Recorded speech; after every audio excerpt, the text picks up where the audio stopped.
Yo, what's good? Welcome back to another episode of the Henny Nice Podcast. As always, I'm your host, your brother Jay White, coming to you live from Kazi Society in the heart of downtown St. Louis. You ever wanted to start your own podcast? This is where you need to be. You need to check Jamie out. That is the owner of this space. She's going to put you on and hook you up, man. If you wanted to start your own podcast, come up with the format, come up with your selection. She got top tier equipment in the studio as well. This is where you need to be. She'll get you right, whether you just want to do audio or if you want to do visual. There are ring lights and a bunch of gadgets in here that'll get you set up for your Facebook Live, your Instagram Live, your YouTube channel, whatever it is that you need. She's going to hook you up and get you right. It also doubles as a co-working space as well. So you can have meetings and retreats here as well. Or if you want to just get out of your home, get out of your crib and work in a co-working space, you can do that here as well. So make sure you tap in with them. That's KAZISOCIETY on all social platforms. That is Kazi Society. Shout out to Jamie. And again, it's in the heart of downtown St. Louis. Next, get your Henny Nice merch. If you're interested, click the link in the show notes. It'll take you to the merch store where you can get your tees, your crew necks, and your hoodies. Everything Henny Nice related will be right there for you to grab. So if you want something from there, I greatly appreciate it. Or if you just want to show support, feel free to always hit me up. And it's always welcome, man, because I love the fact that y'all rock with the show and continue to rock with the show after 5 years. Yeah, so it's been a minute. Now, got a really, really dope guest on the podcast with me, man. I know my guys, high school, niggas is old out here, but he hit me up and was like, yo, I want to come on the podcast. And I'm like, it's a no-brainer, man, because he has a story to tell and he has a lot to say. And I just wanted to give him the platform to get that while also telling him I'm happy to see him. I'm happy he's doing great.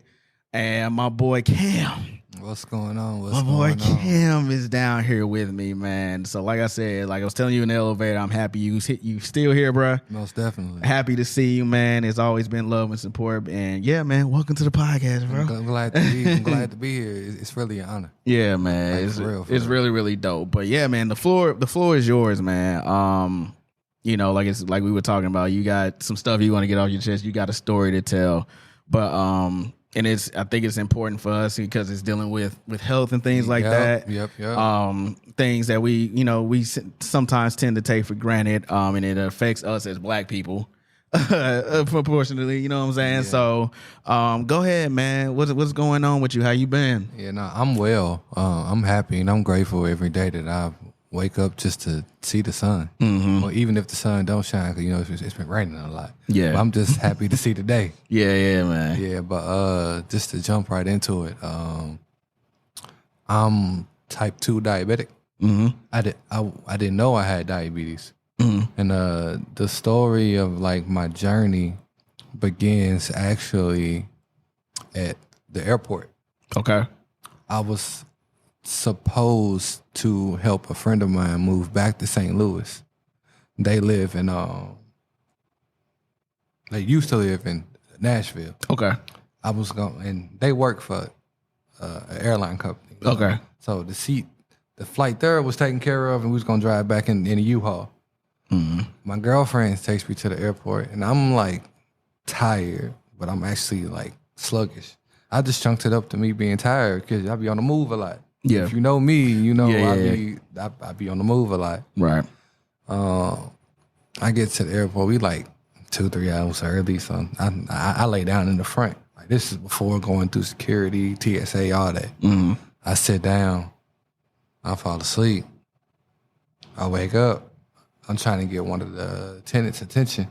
And like, yo, I can't walk. I'm gonna need a wheelchair or something. And I'm like, hey, oh, sir, you missed your flight.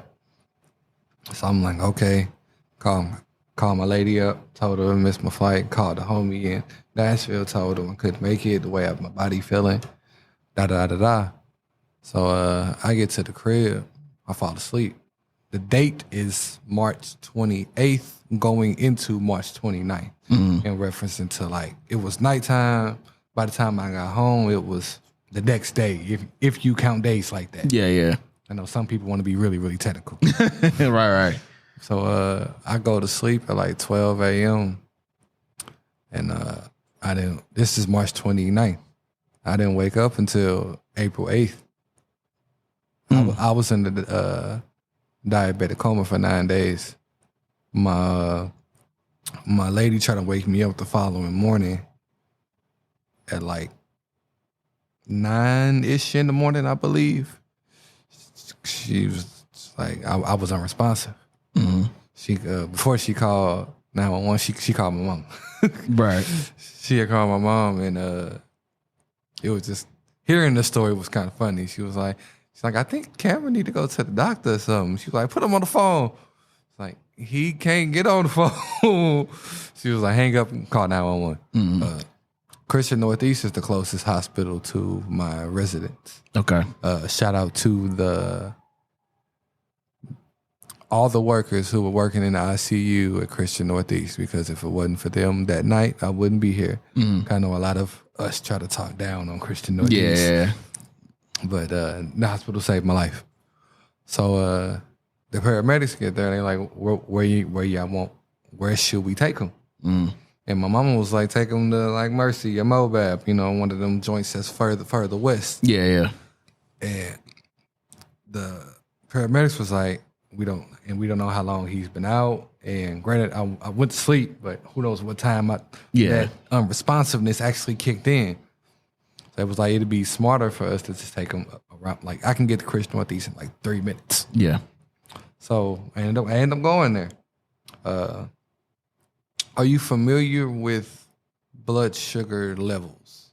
Yeah, more or less. Somewhere. As my mom's a diabetic, so I know that can be tricky for some. I got you. Well, for anyone who's listening to this that's not familiar with blood sugar levels, anything under 200 is considered a controlled blood pressure. Mm. Anything under 200 is good. If you're at 200, doctor can be like, hey, hold on, you're doing too much. You got to bring that down. When I got to the hospital and they did my vitals and all that, my blood pressure was 2,163. What? 2,163. Your blood pressure. I'm sorry, blood sugar. Oh, okay. My bad. Yeah, got you. Still. Yeah, still but crazy. Nonetheless, yeah. Like blood, if your blood sugar is supposed to be under 200 to be controlled, my blood sugar was 20. That's what I'm saying. Yeah. It's like when I tell that to medical professionals, like a lot of the nurses in Christian Northeast was like, he's alive?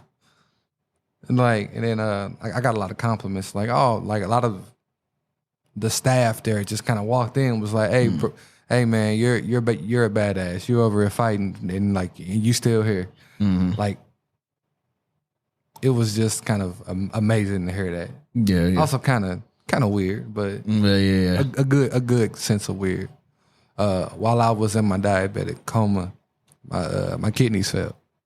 So now I'm on dialysis. I've been on dialysis since April. Hopefully my kidneys jump back. I mean, we'll see. I am gonna get on the transparent list. So yeah, so okay. I know how that go. So a couple of my homies told me, yo, bro, or yo, family, if you need a kidney, I got you. But that's an extensive process, though. Yeah, super extensive. But I'm appreciative to have what most people say it takes. Like you have a village of support. Mm-hmm. I refer to my village as an army because to me it really is an army. Like I appreciate all my people that come out and support me for anything that I do. Dialysis is a challenge. Mm-hmm. Honestly, the crazy thing about being on dialysis and being diabetic, the diabetic diet is not that difficult. Mm. It's called the renal diet. For when you have a failed kidney, that shit's trash. Like having them combined ain't the biggest deal. It's just having the renal diet in general, because like you need protein, but like you can't really do fried foods. You got to eat them a small amounts of moderation. But I've been doing a good job at it. I done lost a nice amount of weight. I'm like 174 now. Okay. Granted, I don't have my feet, but I'm saying, but if I had my feet in reference to my amputation, it was a 4 inches below the knee. Everything below that is gone. So weight wise, I probably would be like 200 even if I had those. But you're a taller dude too. Yeah, so exactly. Yeah. Now I was 6'1" before the amputation. Yeah. And then just to moonwalk back to how when I was in the hospital, coming out the coma. The crazy part is, while I was in the coma, I was in a hospital. Like in my mind, because you know certain parts of your conscious is still working. Yeah. So when I came out, I'm like, I thought I drove myself to the hospital. Crazy. Like I didn't do none of that at all, but in my mind, I'm like, I drove myself to the hospital. You were aware somewhat. To a certain degree. Yeah, like I was here, but not completely here. And I was at a different hospital in my coma. I was at Christian Northwest, not Christian Northeast. And it was just really coming out fresh. It was foggy. Like my memory was super foggy. I didn't know the difference between some things that really happened and some things that I just kind of made up in my coma. But and not a day goes by that I'm not grateful to just be here. Like that's what's most important. Yeah. And then the amputation happened because my blood sugar was superly high. Ridiculously high. Like a lot of medical professionals like, I've never seen a blood sugar that high. One doctor told my mom's, "Oh, he's probably gonna go blind." And I'm not blind. Right. Thank. That's what I'm saying. Yeah, I am. And I've had a controlled blood sugar ever since I found out I was diabetic. Had I known, I would have kept this in order. I would have kept it in check. But that's what I was going to ask you. Like family history, medically wise, nobody on my mama's side. It's a big thing. So nobody on my mama's side. On your mama's side. Nobody on my mama's side. On my daddy's side, I'm not that close to him for real. But, I mean, it's no hereditary. Yeah, it's just something for I wouldn't know just because I'm not saying I'm not close to them in a manner of fuck with them. It's just a manner of how I grew up. I was just more so with my mom's versus my dad. Yeah. It's just it's still all love though. It's still all love. So the only symptoms that I had, but I didn't know it was a symptom, was peeing a lot. In February, I did like a little water challenge situation where I only ate when I only ate for fuel. Yeah, I didn't eat for like gluttony or enjoyment. Other than that, I just drank a whole bunch of water. So when I was doing that in February, I was peeing a lot, and in me already being not knowing I was diabetic at the time.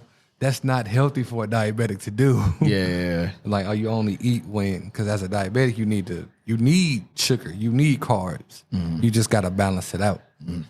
And then there's a difference between type 1 and type 2.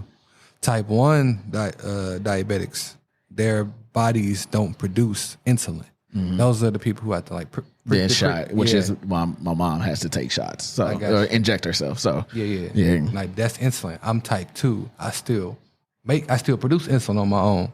I just got to control my carb and sugar intake. That's why I was saying the diabetic diet is really simple. It's just about monitoring your sugar and what you eat, carb wise and sugar wise. But get back to the story.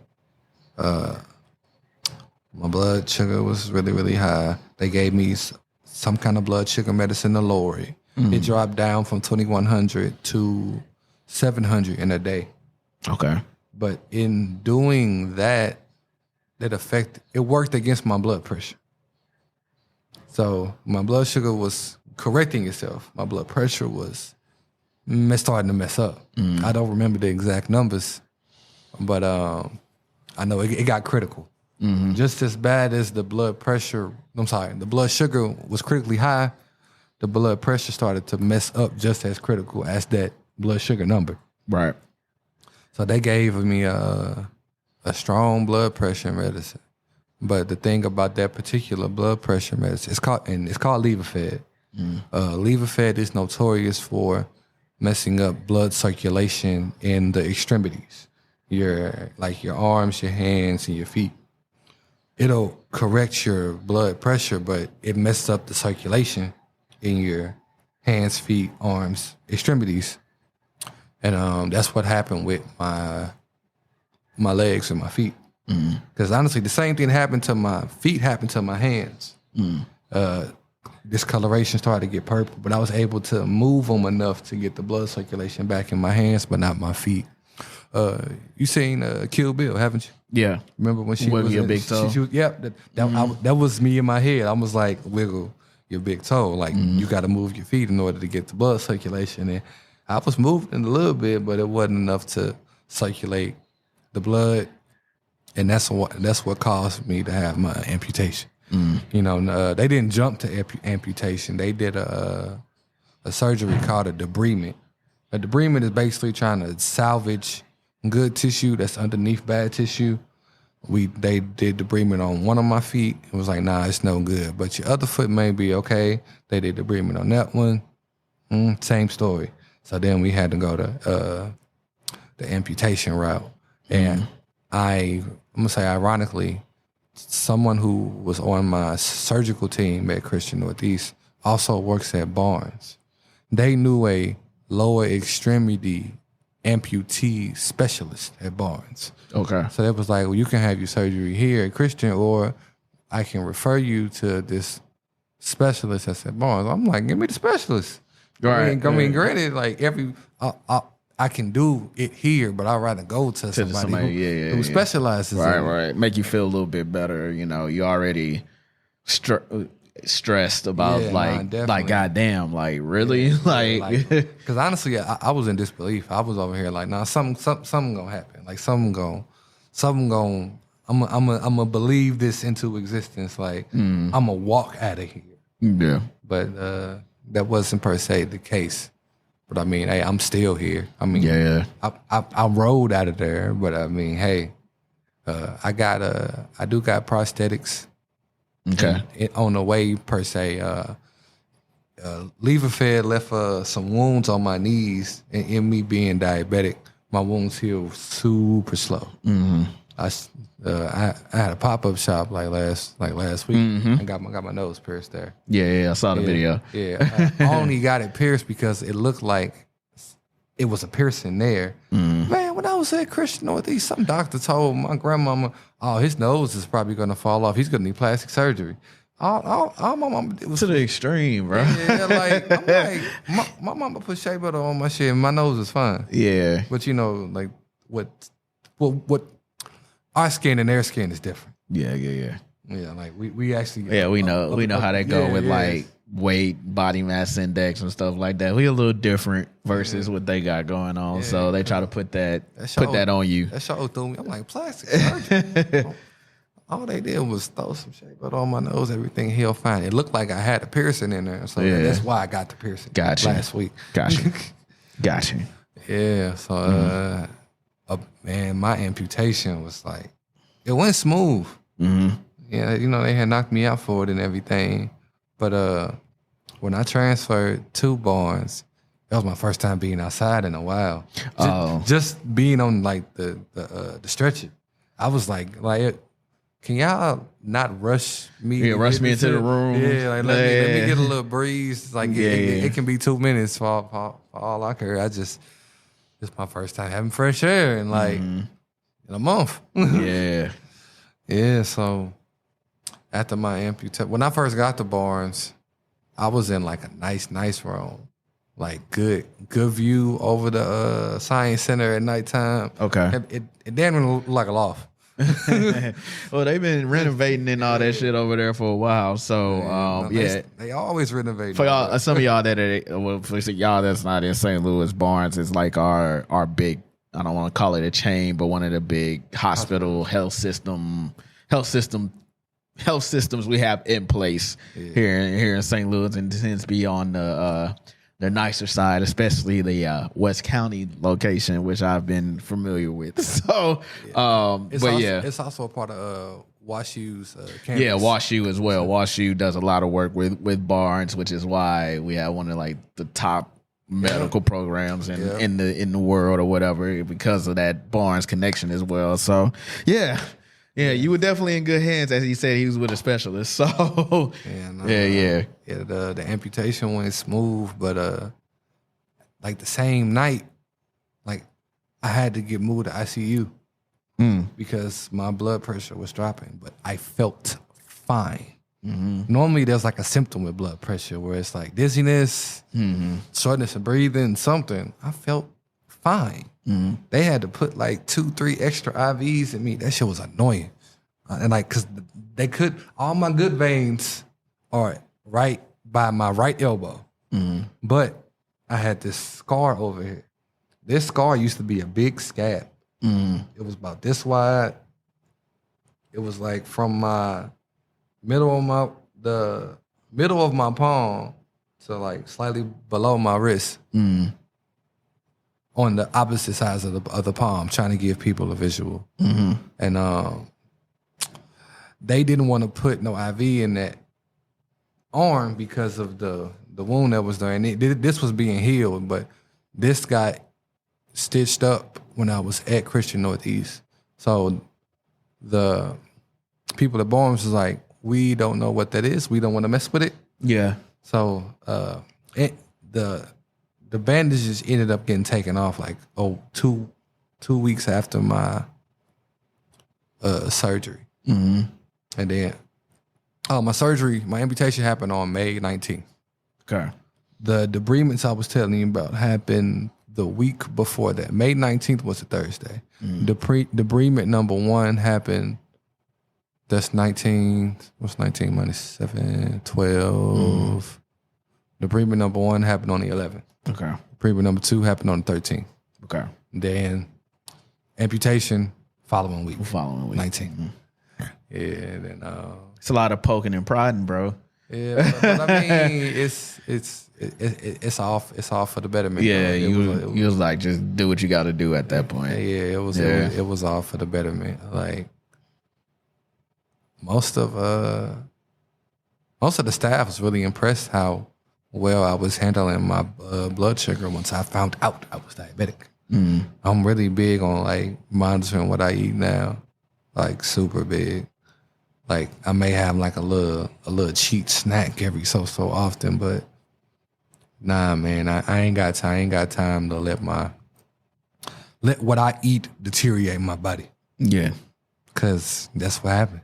In reference to amputation, the amputation happened because my eating, and then now my body technically is deteriorating. If you want to be technical, but I'm in high spirits every day. I'm not defeated. I keep telling myself this. I'm not defeated.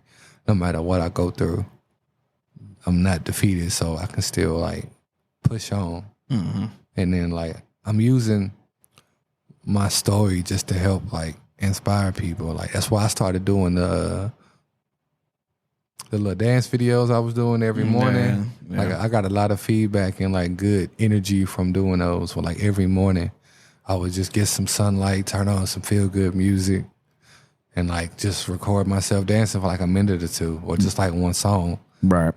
And then I'll post that to my Instagram and my Facebook, and like a lot of people just like see what I got going on. Them seeing me still in high spirits helps them. Was like damn, if Cam going through da-da-da-da, and I'm over here complaining about da-da-da-da, but he got more going on, and he handled it better than, like I had one of my friends who visited me, was like, I wish I can handle things like the way you do, because you're still happy, like you're still you. And I was kind of jokingly saying, you're surprised I'm still myself. Like, yeah, it sounds kind of crazy, but yeah. Well, that's because people, like you said, your outlook isn't the same as other people. Exactly. Whereas, like, you go through something traumatic like that, you like, you looking at it like I could have not woke up. Yep. You know what I'm that's saying? what's most important. Yeah, that could have been it. Yeah. Finito or whatever versus, somebody on the other end dealing with, their struggles, which is not to shame or, poo-poo their struggles because their struggles are very real or whatnot, but they're levels. It's not a competition by any means, but like you were out for a week. Yep. 9 days. Yeah, you were out for nothing. Going on 10 days or whatever, versus you may be stressed at work or something like that. So perspective is a big thing or whatnot. And you've always been a B dude regardless. So, they shouldn't be too totally shocked that like, you're like, yo, I'm still here. That's what's most important. The fuck, it's just a hurdle in my way that it's gonna take a minute, but that's all it is. I'm gonna get past it. But you were talking about like the concept of it taking a village and army. Like, how important was that for you, man? I say this from the bottom of my heart. The me that is me, the upbeat. I wouldn't be that if I didn't have that. Mm-hmm. My support system is it means a lot to me. From my well, actually, no, I'm gonna keep it like all the way. But my mama is the realest nigga I know. Mm-hmm. Like so y'all listen to this. If you know Holly, if you know Holly Borden, she's the realest nigga in my life. Mm-hmm. Like if she, man. The lady is definitely like moving mountains for me. Even outside of that, like my girlfriend, my closest friends, my family, like everybody means a lot to me. I don't want no one to feel like I don't appreciate them. Mm. Yeah, but man, yeah, having a support system it's needed. If you don't have one, I want you to know you got to start within, and you got to really look around your environment, because your support system is probably already there. Mm. It's just, I know nowadays it's cool to not have friends and shit. I don't get that. Yeah, I really don't get that. Like all these, like I ain't got nobody. The loner, like the cool loner shit. Miss me with that personally. Miss me with that. If y'all want to be on that, that's cool. But no, I need people. Honestly, people need people. People need people. Yeah. Like you can say you don't need nobody, but guess what? You need a job, don't you? Somebody had to create that job for you. Mm-hmm. Like you need a car, don't you? Some person made that car for you to drive. Mm-hmm. Like I'm saying, if it wasn't for another person, some of the things that you need wouldn't be there. So you still need people. Right. Whether it's like not even as a physical, and then physical touch, physical contact. Like we as beings, we need that from each other. We are energetic beings. We vibe off each other. We give and we take from each other. Right. And that also causes us to grow. Mm-hmm. But yeah, having a support system is so important. Mm-hmm. Knock on wood real quick. I would have probably been more down and not positive if I didn't have a support system. So, but then again, that's something that's up in the air. Like, we don't really know that. Because I can only imagine the type of person I would be if I didn't have a support system. I wouldn't be the me that is me today. Right. But I do have a solid support system. I am so grateful for. Most definitely. So what was that, after the procedure, after the amputation and things like that, how long after that were you still in, and you stayed at, I'm assuming you stayed at Barnes after that, right? Okay, yeah, I almost got these dates memorized. They're important dates, bro. Yeah, they're important dates to your story. So if you got to memorize, that's fine too. Yeah, May 19th was the surgery at Barnes. 10 days later, I got moved to rehab part 1 is what I call it. Okay. Because I didn't go straight to rehab because I had I needed wound care. And most rehab facilities don't have wound care. So I went to, the term is a specialty hospital. Okay. Specialty hospitals was where someone can get wound care and rehab treatment. I left Barnes on May 27th, I believe. That's a Sunday. Let me count. Yeah, that's the holiday. Yeah, that's right around Memorial Day. Let me double check the calendar on May right quick. That was a Friday before Memorial Day. Yep. So I left on the 29th because I remember leaving on a Sunday. Okay. I remember that for day before the holiday. Okay. Yeah. And then I was in man. All of my therapists in rehab was like, "Oh, he got it," because of my attitude. It was like they saw that I was positive. Like my physical therapist told me I was low key ready to go in like 3 days, but because of my wounds, and couldn't risk it. Yeah. No, it's just I couldn't get the care at the regular rehab, so I had to wait for my wounds to heal up a little bit. And again, being diabetic, wounds heal slow. I'm glad I got like gifts at the hospital. Like some of my friends brought me some books. LaRon actually let me borrow one of his video games. Okay. And I was jamming on that. And man, it was just good to. Then visitors. You had a lot of those. I had a lot of visitors. Going back to that village part, that army part. Man, it helped. It helped so much. And my first part of rehab, rehab part 1, I was at Missouri Baptist campus, but the hospital was called. It's like on a 5th floor. It's a specialty hospital called Select Medical. Okay. And when I was there, I had a really cool, not a nurse, but what's the term? Tech. I had a really cool tech. Her name was Alyssa. She was like young, hip, but she was like serious. Like we just had good conversation. Right. And I was able to go outside while I was there with one of my therapists. So it was like I would go outside and like roll myself for like exercise. That's one thing that I'm big on now still, where I'd rather roll myself unless I'm tired. If I'm tired, then I'll have like somebody who's with me push me. But if I'm energized and I ain't sleeping, I'm rolling this damn thing. Yeah. So rehab part 1 was cool, and then I had my first hiccup on dialysis while I was there. I say hiccup because when you start dialysis, it's like it's based off your weight, and they don't know how much fluid they're gonna take off of you. So I started out them taking like 3 liters, and then it eventually dropped down because I kept losing weight. To now I'm only getting like either 1 liter or like 1.5 liters, or maybe even a half liter.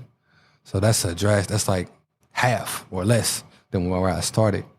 I remember when I had blacked out slightly when I was on dialysis because they was taking too much fluid, but we didn't know because that's how you determine how much fluid you take off. It's kind of like a gambling point when you start it, and then they figure it out, and then got figured out, and I never had that experience again because I had blacked out for a second. I threw up and I had a bowel movement, so it was like all at once kind of thing. Yeah, not a good day. Not a good day. Yeah. But then after I left from Select Medical on Missouri Baptist campus, I went to actual rehab. The rehab facility I went to was SSM Richmond Heights, which is St. Mary's. Yeah. St. Mary's is the hospital campus. Yeah. I was right across the street inside their medical building. Yeah, and then I was doing rehab every day.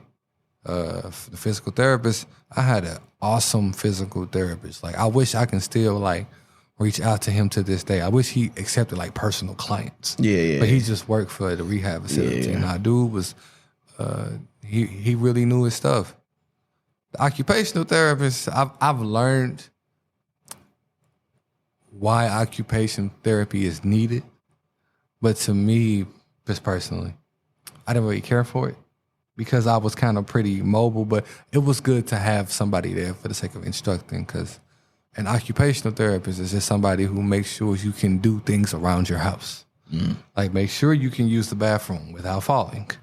If it's like someone like me, I make sure I can transfer myself onto the toilet. Make sure I know how to like still bathe myself, in reference to like if I had to get in a tub because I can't walk right now. So that's what occupational therapy is for. And I do see the value in it, but because I was they use the word advanced compared to most of the other therapists, like there wasn't really much for the occupational therapist to do. Yeah. Because like I was able to lift myself up, get myself in the chair, go over to the sink, brush my teeth, put on my clothes, put my clothes on myself. Didn't need no assistance. So for the most part, the occupational therapist low key just chilling because I can do everything on my own. Right. But they also, I learned about some tools and stuff that I could use to help. And but rehab was an experience. I learned some pretty cool workouts for me to do. I low key been slacking for like a week. Last week I ain't work out none, but I did pick it back. I did pick it back up this week. But that's pretty much all I'll be doing. Like in the morning, I gotta change my wounds change my bandages on my wounds every morning and evening, and then I usually start my day with some music and a little workout. Okay. Getting to it. That's what's up. So when they put together the event for you that you had, Pop-up shop. Shout out to Samaj. Yeah. When Samaj and the rest of the gang was like, we got you. We're going to do a pop-up shop for you. How did that make you feel? Because that had to have been like... I mean, off rip, when she said it, oh, that's a good idea. In my mind, like, you weren't the first person to actually think of that, but me and Samaj go back. Yeah. Yeah, I didn't help her through a lot of shit, so like that's the homie.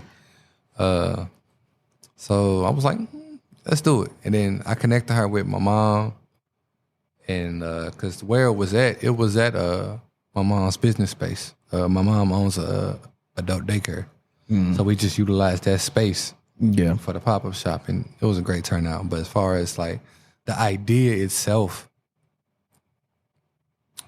because I knew it was rooted from love, that's why I was like, yeah, let's do it. And then everything just came together wonderfully. A little bit of, planning events, you know how they go. Yeah. A little bump in the road, a little confusion, a little, wait, what about this? Did you call so-and-so? A little small. Yeah, a little bit of unnecessary stress. Yeah.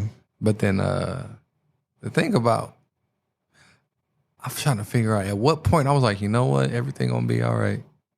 Like there was some unnecessary stress. And I was like, I forget at what moment I was like, something clicked. I was like, I don't have to stress about this. This is gonna be a great turnout. Everything gonna be cool. Cause actually, dial back. I do remember. Some vendors had backed out. Like the same vendors, I believe, were like the first, I say 3 to 5 that was like, oh yeah, we gonna be on it. They end up like changing their mind. And I think, keyword, don't quote me on this for anybody listening, that had like put Samaj in like a bad mood or something like that. I got some message from her. She was saying, man, people backing out and da-da-da-da. I was, in my mind, I'm like, I don't need that type of energy right now. And I'm like, when I saw that, I'm like, I ain't even gonna worry about it because I know everything gonna work out. It was an amazing turnout. It was amazing, man. I got a whole bunch of other fundraisers coming up. It's kind of really fun for me. Oh, honestly, I want to touch on something.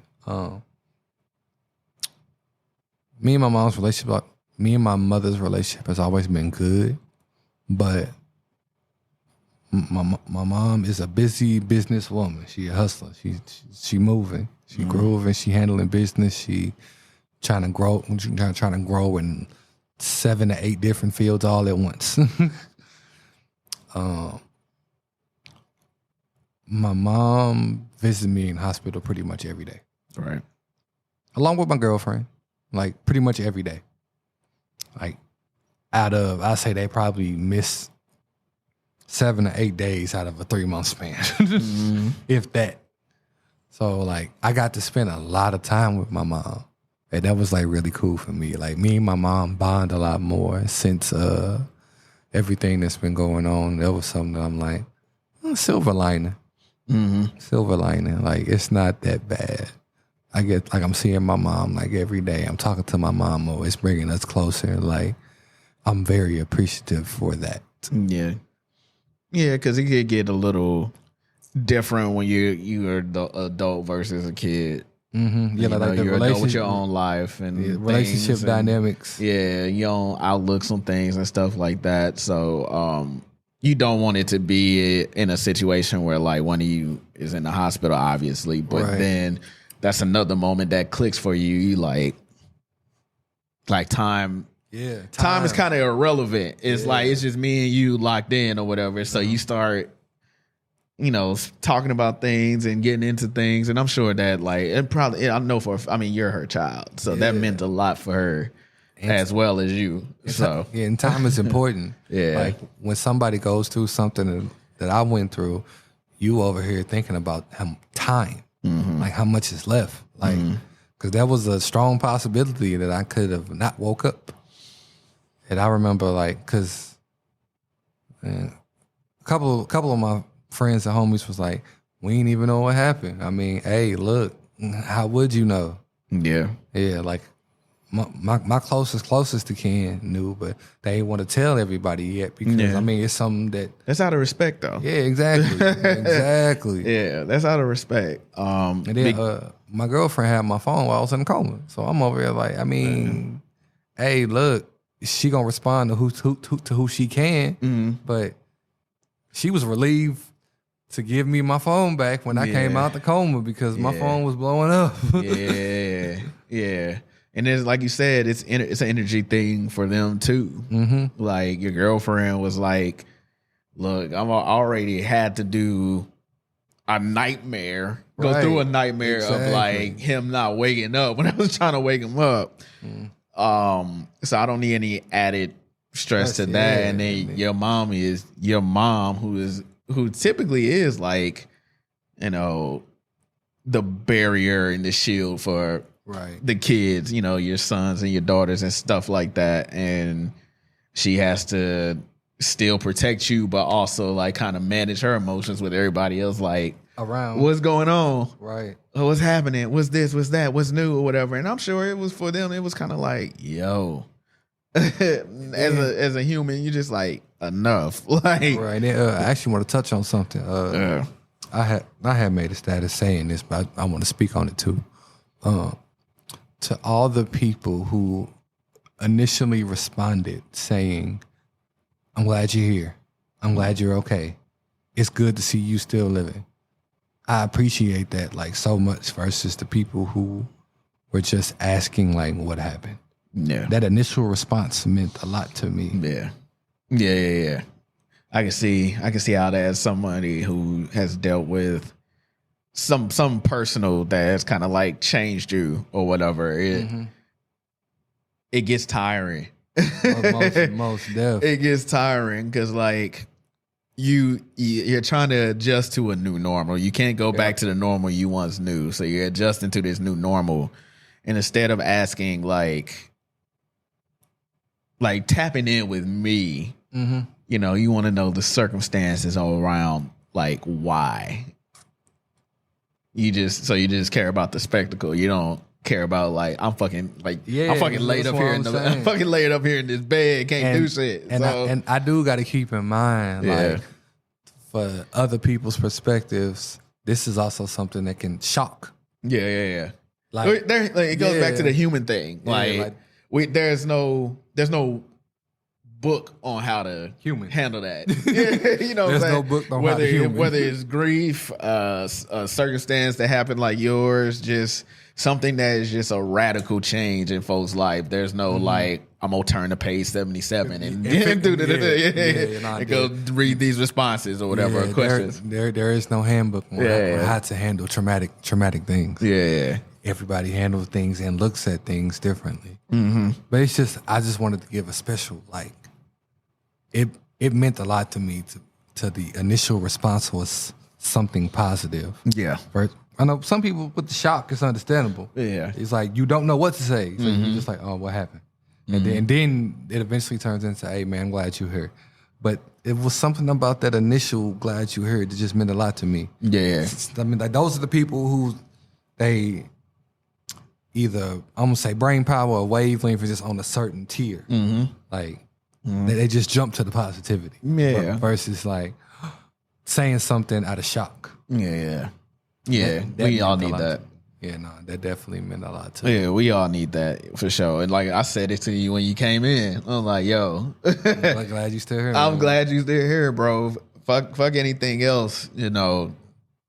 You bounce back. You bounce back and you still here. So and the bouncing back is still bouncing. Yeah, for sure. Yeah, for sure. You gonna put in the work. I don't doubt it. You trying to get it moving, and they just like, yo, take it easy. Because what I'm waiting on is this is a personal challenge for myself.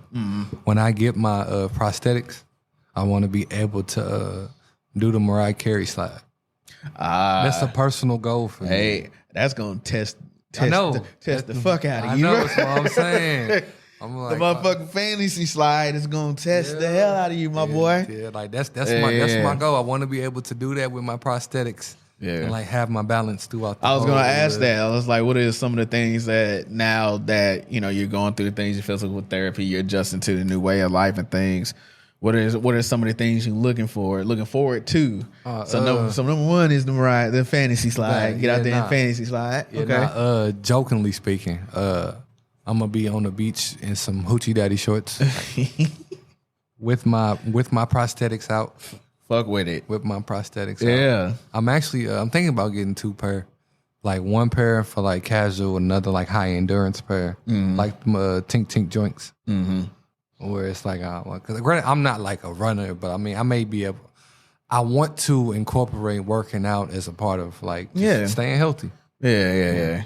So in reference to working out more, I know I would need a pair of high endurance or high performance prosthetics. Right. Yeah, you're not good with just getting by. You know, like like if I'm gonna do it, I'm gonna do it. I want to be able to do the things that I was doing beforehand. Exactly. Yeah. That's what I'm saying. Like as soon as I get my balance, I'm gonna be in the club hitting a little 2-step. Yeah. Hitting a little 2-step. I ain't gonna lie, I do miss dancing. That's something that I can't even cap. I miss dancing. Yeah, man. Yeah. It's like even if I was in a dance environment now, being in my wheelchair, a little bit of I don't want to say a little bit of discomfortable feeling. I ain't gonna lie. Like I have moments. Yeah. I mean, like you're human. Exactly. Yeah. Yeah. So this is just like being transparent. I was at home and I had fell asleep before my girlfriend went to work, and this was like things were fresh. Like I'm probably first week home. She was running late for work.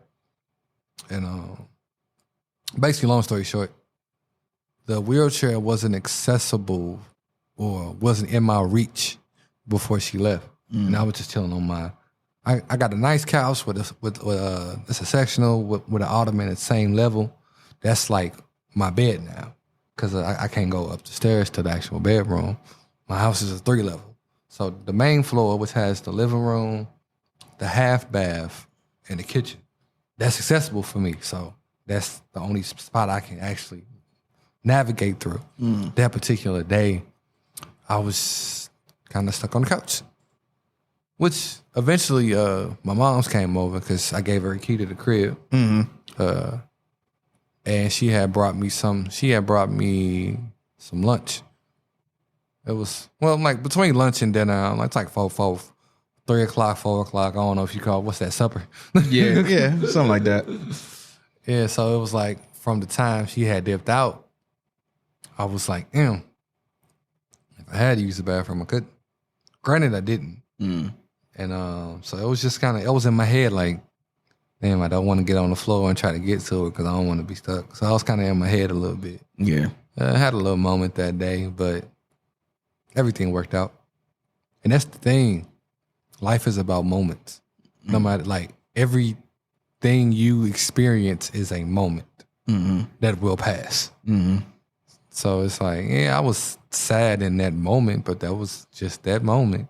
Other moments are gonna come that are happy moments. Like the piano quote.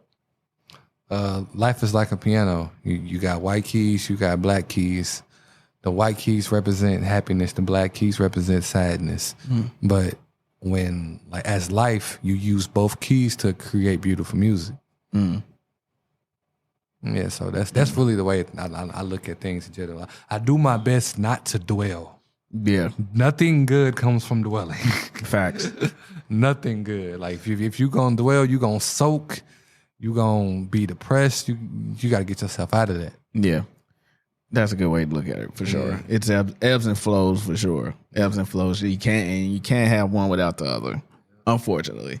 So you had your moment, but again, that's just like more motivation for you. Like, all right, gotta remember to make sure that I next time. Yeah. Well, one, you got me fucked up. You got me fucked up. But two, all right, cool. You know, this is temporary. Yeah. You know, learn from this. Yeah. When I do get, you know, my prosthetics, bro, it ain't gonna be an issue. Here. I'm gonna be all over this fucking house. I'm out here. Yeah. No, we actually in the process of I'm moving to like a ranch style house. Okay. All one level. Okay. Yeah. That's what's up. On the real, once we clear this inspection, you want to come over and knock down some walls to release some stress? Oh yeah, I help you out, boy. Say it ain't nothing, man. Just let me know when, what time. You know, be over there. Tear up some shit. Yeah, because I wasn't there physically, but we had to clear out the house first. Okay. Because there's a property that my mom's used for storage. Oh, got you. Because she got a lot of shit. Yeah. So it was like, shout out to any and every individual person that helped with clearing out what will be my new home over there in Delwood. Because man, that was a project. That was a whole project. Yeah. Once again, the village, man, coming through. It's the army. Yeah, the army coming through. Yeah. Coming through in many, many ways, man. Before we get out of here, any, not quotes, but anything you want to leave people with, like just little nuggets of what you've been through, and it's just kind of open your eyes and your world to a variety of different things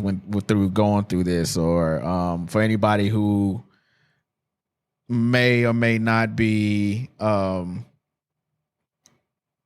cognizant of like monitoring their health and anything like that. Like anything you want to leave with them. I know definitely what I want to say. One, ever since I lost my legs, I feel like I've been stepping in my purpose. As far as like inspiring people and like, we as a community, and when I say a community, I know I'm talking about Black folk.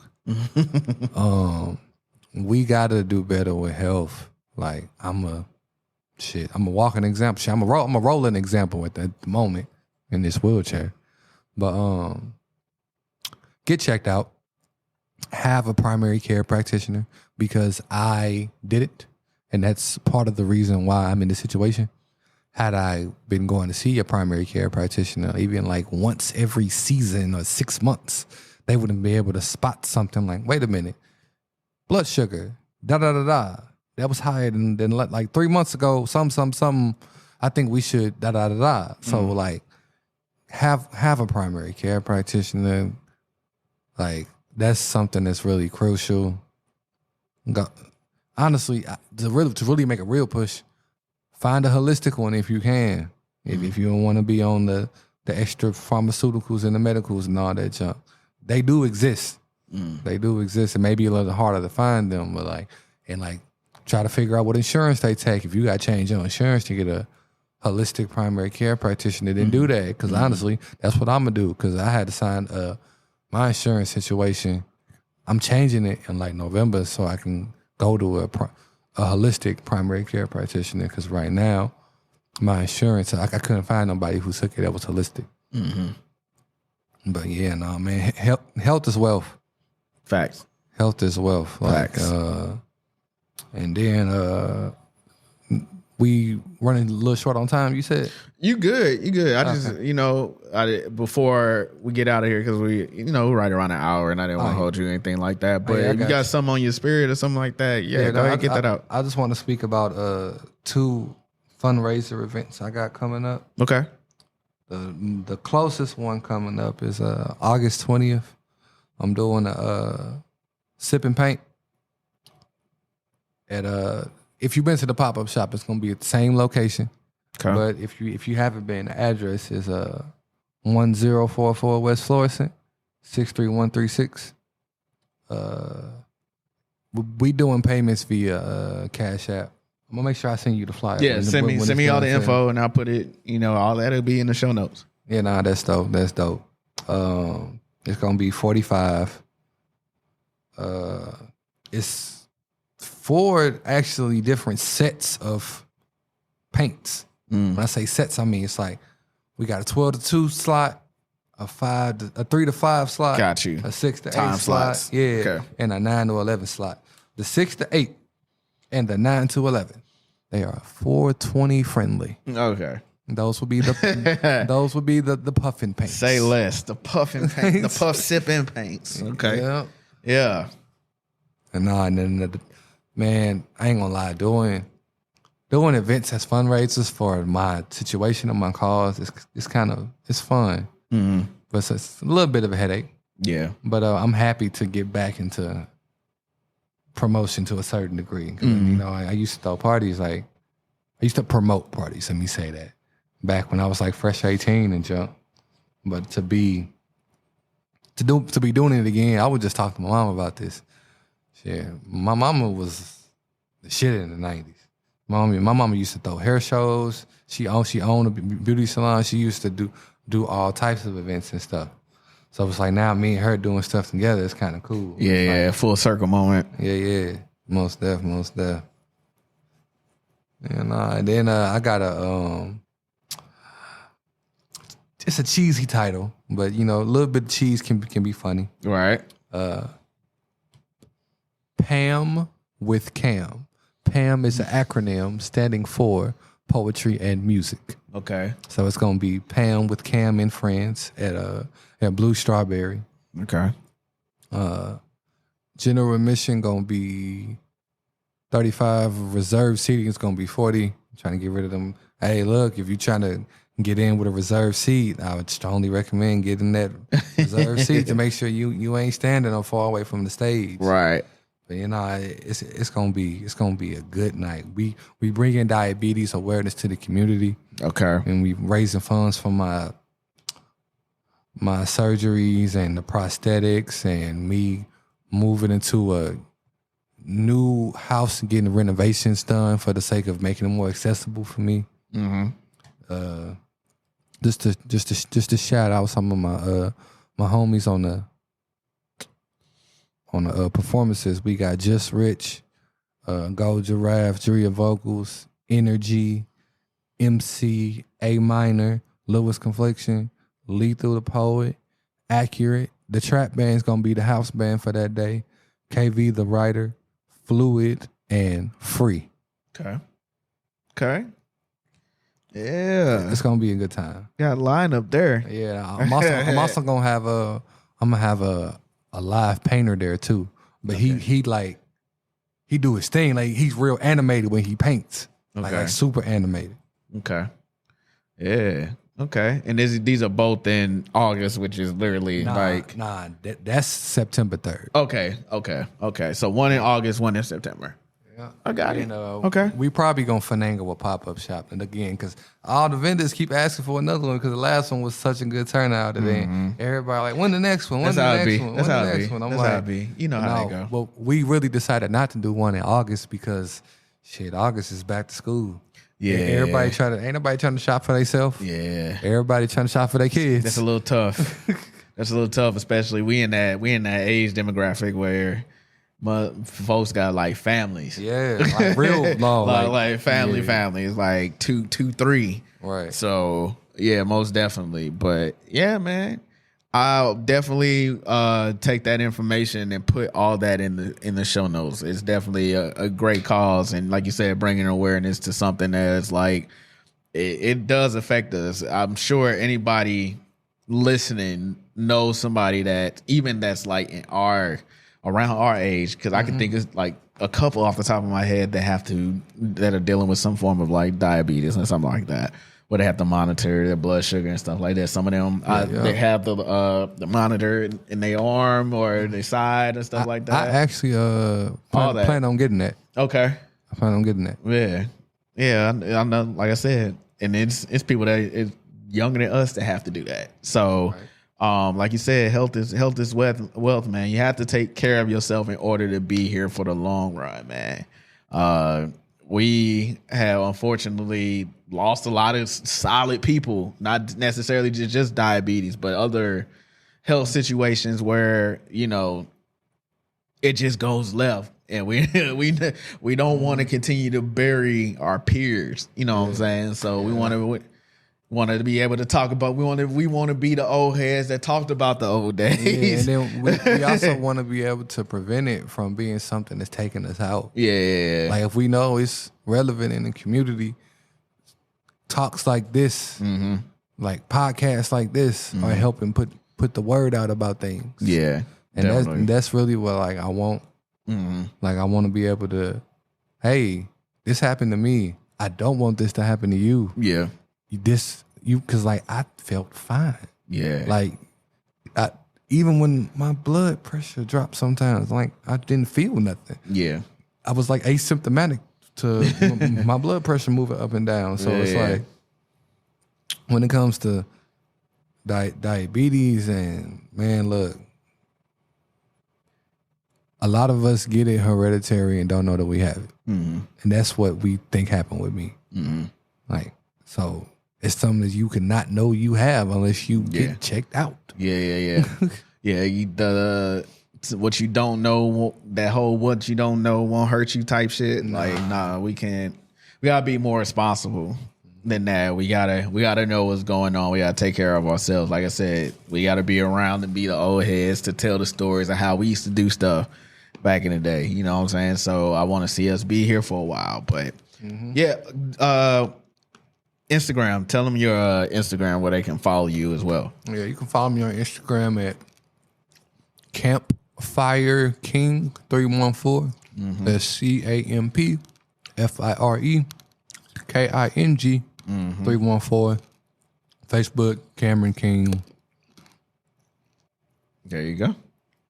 Yes, sir. I don't really be on Twitter too much no more. Don't worry about it. Don't even worry about that. I know. Ain't nothing. Don't even worry about that, like, bro.